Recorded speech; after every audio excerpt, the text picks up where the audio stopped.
I wish Rocco was here to take over. Shit. I can do it. I can take a call. I know how to work a mouse. I can click a button. Let's talk to... I'm so indecisive. Adrian R. Yo, what up? Yo. What's happening, Adrian? What up, what up? Hold on, I gotta accept video. What up, sir? How are you doing? Welcome. Yo. I just saw your Hotline Miami video. Liked it. Thank you very much. Everybody in the chat was asking what you thought about the whole LucasArts thing. I want to know if you had like a little quick what you thought. About LucasArts, the video game company, closing down? Yes. I mean, does it kill you, or are you like, oh, they're not gonna make any more games? Or it doesn't kill me at all, and I saw some people were a little upset about it, but to me, LucasArts achieved all it was going to achieve. They peaked in the 90s. Yeah, they made some great games, but I don't think they were going to make any more great games. So that's just it. I mean, it's over. Are there any LucasArts games that you were looking forward to that you're bummed out aren't coming out? I was kind of worried about Star Wars 1313 looking kind of like Gears of War-ish. I don't know how it was going to turn out, but I wanted to see it come to fruition. So I wish that would have finished. But when they released the insider trailer to Battlefront 3 a few years ago, where that looked awesome. Yeah, you could have Star Wars battles. You could hop in a ship, leave the planet's atmosphere, and enter a space battle. That was so cool. Yeah. And they never.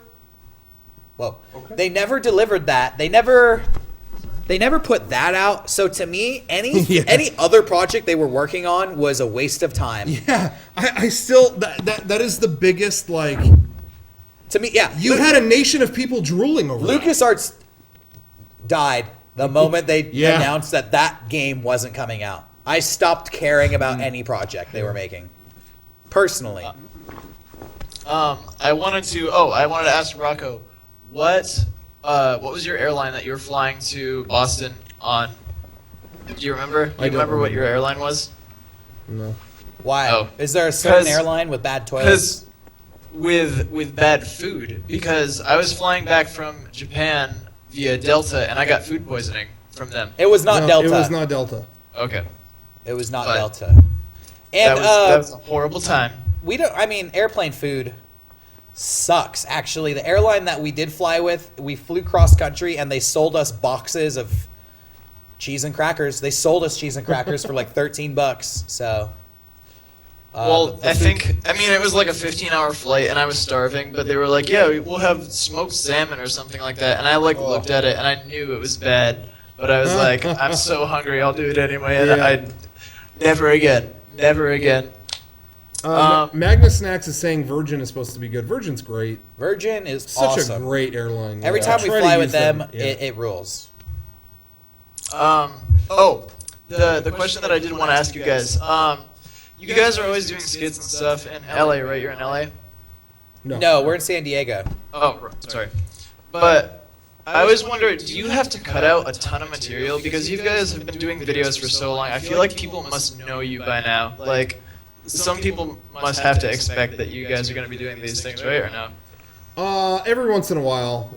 But it's not like we never look the same in any video we're doing. That's true. So that helps. But also, too, it's still a niche thing to a degree, whatever. But that is funny because there is one. I totally forgot about this, but there was one thing we couldn't use in Hotline Miami.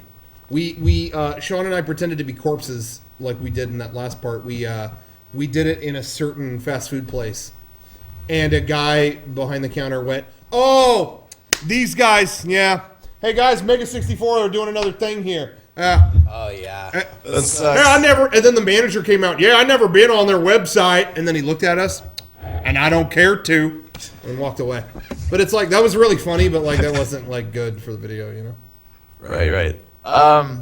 But what I was getting at was, as you guys started to make videos and stuff like that, this is kind of a two-part question. One, when did you guys kind of realize, like, when you started making videos, when did you kind of realize, like, we're famous, like, we're kind of internet famous, Like, what was that point that you guys got to that point? Like, what made you realize, or did you? I don't think we ever sat down and went, guys, we're famous. I don't know. Yeah, I think if anything, just very recently, it occurred to us how many people have watched our videos, but only very recently, and it still, I think, is hard to imagine sometimes. So never is the answer. I mean, I guess it was probably pretty gradual too. Like, it wasn't like one day they just dropped like you're gonna have a PAX panel or something. Yeah, no, like I'll that. tell you what it's like oh, putting shit. videos on the internet and watching your fame rise.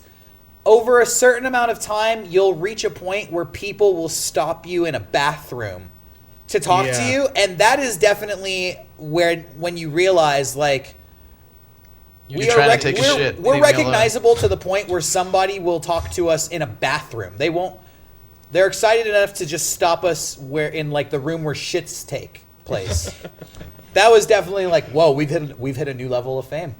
We're bathroom famous. I don't know about internet famous. We are toilet famous.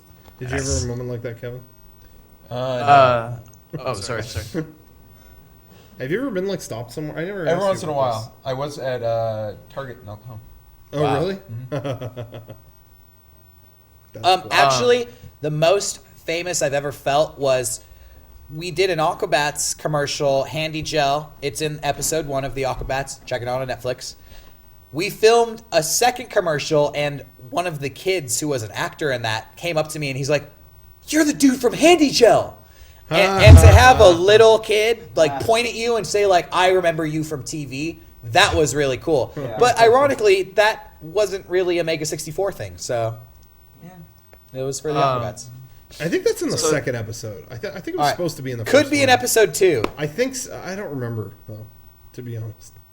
I So thought it I was guess in number the- 1, but It was who knows? supposed to be, but I don't know if it. I remember the first time Rocco got recognized at Parkway Plaza. Yeah. By Some like Victoria's raver, Secret. some like raver looking kids. And remember you said, Oh shit! I went to the mall and someone knew who I was, and that didn't Yeah, compute with me. that was I didn't weird. understand how that worked. Yeah, they were people who I knew used to go to my school or my cousin's school. One of those, and they didn't used to, but were suddenly they look like Tim Burton movies. Let me tell you this. This is something you never consider. Sometimes you think you're famous and you realize you're not that famous.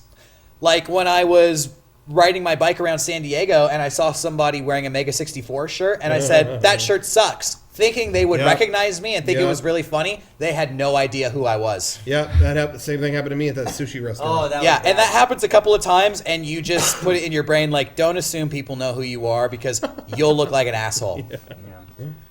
Yeah. The second part of that was there ever a point where you, either now or like years ago, that you ran into somebody that you thought was like really, really famous? I mean, now you've gotten to meet like Hideo Kojima and all these other people. But was there ever a point where you ran into like a movie star or something like that and you were just like starstruck, where you were like, whoa? The only time I've been starstruck, I don't usually get starstruck because everybody starts somewhere and they just have to work really hard. Don't ever forget that too. I mean, but so I don't usually get starstruck except one time when I met Eric Powell, who is the artist on the comic book The Goon. Oh, yeah. I talked about this before too, but I was so like stupid and just in my mind I'm like, oh my god, this guy's gonna sign something for me. Oh, I want to tell him like I want to compliment him. Man, I want to say something like funny. I'm funny. He'll like, maybe he'll sign something extra for me. And I shouldn't have been thinking that at all because I just made a total ass out of myself. I didn't even do anything in particular, but I was just like so nervous and like dropping stuff and not being cool at all. I was totally starstruck by that guy. I've never. I don't know what it is, but I realize the only people that make me starstruck or nervous are people who influence me comedically. Like again, we met Kojima, we met so and so, this and that, whatever. Met a bunch of famous people. They're just people to me. But when someone has a really big effect on humor, for me, not even some people are saying Tim and Eric. I was nervous meeting Tim and Eric. People who there's a long history Really? of like, no, they're just dudes. They're whatever. cool guys. Yeah, I mean, but- most people are just regular people. yeah, but people who had a big influence, like like for me, even as a kid, I listened to Weird Al Yankovic, and so meeting him was kind of like, oh my god. But for me, my weekly ritual every weekend after school was at the end of the school week was watching Mystery Science Theater. I knew So it. meeting Mike Nelson so from nervous that day when we were was talking about it. like, You were so nervous. I can't fucking move. Yeah, and I was I scared. was not starstruck meeting Mike Nelson. Yeah. me neither. But for me, that was big. The people who have him, Weird Al, and talking to Brandon DiCamillo was Yeah, like, God. oh man, I don't know. Like Brandon DiCamillo's stuff is part of my everyday Hey, life. if I met Brandon DiCamillo, I would be so starstruck. Yeah. I would probably, He's- it would probably take a minute for me to stop being stupid. Yeah, he's just in the fabric of everything I do that it was heavy. So yeah. I get starstruck by people who are not famous at all. I Yeah, find- more so for me, I too. find Yeah, that like if- hot chicks, no. police officers.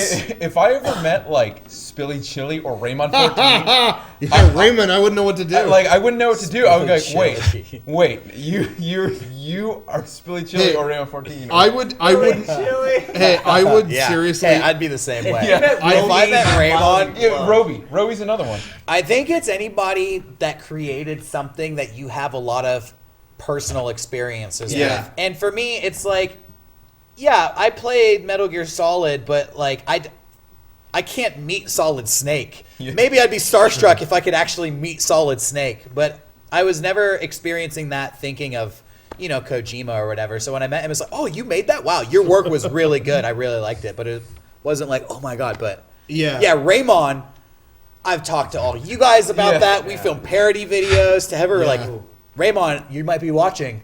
If I ever met you, I might be starstruck. If I I have to ever meet admit. Eric the Midget Oh. or Eric the actor, Yeah. I won't know what to do. That for me in that category, someone who I would legitimately not know how to act with that person in the room, Gorgeous George. Yeah. If I met Gorgeous Yeah. George, I'd be frozen. And the best I part wouldn't know is, what to do. I know that Gorgeous George, Eric the actor, they would probably hate us because that's just who they are, and like they would just hate it.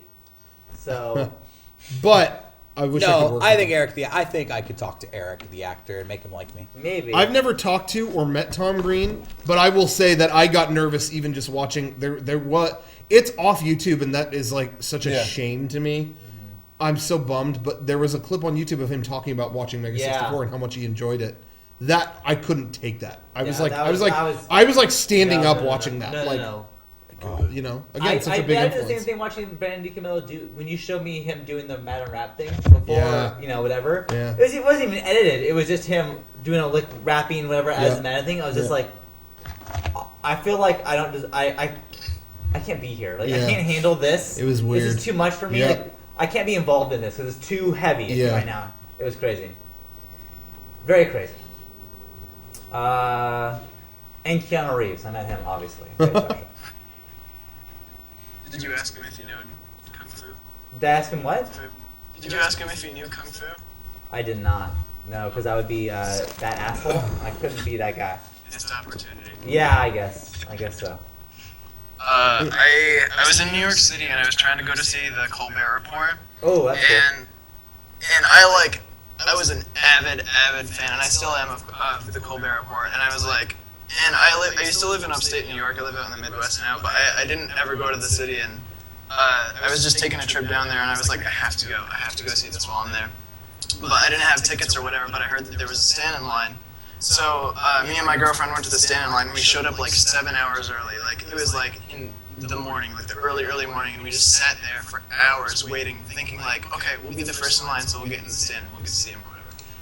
And nobody showed up, and it got around to like the time that the show was supposed to start filming and whatever, and nobody was there.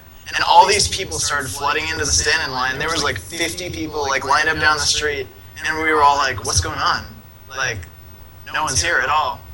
And all of a sudden this car like screeches down the street and stops, and this family gets out and like goes into the office side of the building, and we're like, oh, people must be here, maybe the show is still going on, maybe something happened. And this guy's walking down the road, and we're like, oh, who's this guy? He must be getting in line or whatever too. And he gets like 3 feet away, and he was wearing like one of those shirts that you think like a tourist would wear with like the floral print and stuff like that. Yeah. And he takes off his hat, and it's Stephen Colbert, and he's like we didn't even know till he was like 3 feet away. That's awesome. And we were just like, holy shit! And the whole street just like erupted into like applause, and just like it was just like the whole street just blew up, and you're just like, hey guys, I'm sorry, I just like had to stop by. I was going by work by accident. I had to let you know that the show's canceled. And it was just like it just went from like the street just like blowing up with applause and everything to just like this resounding oh. But he like went around and shook everybody's hands and stuff, and that was the coolest moment. That's awesome. I actually get to meet him. Yeah. I just started watching that show not that long ago, and I fucking loved that show. I love his show more having met him. Oh, He's yeah. just like it was just weird to see that he's like a human being. Like it was weird to see that. I He's feel not like just he's like a very figure. intelligent. Human after all. Like, I think he wrote a yeah, song. The about that. writers on that show and him himself are just very smart and very quick-witted, and I think it's awesome. Well, thanks. Thank you. Guess we're done. See ya. What? Goodbye. Thank you.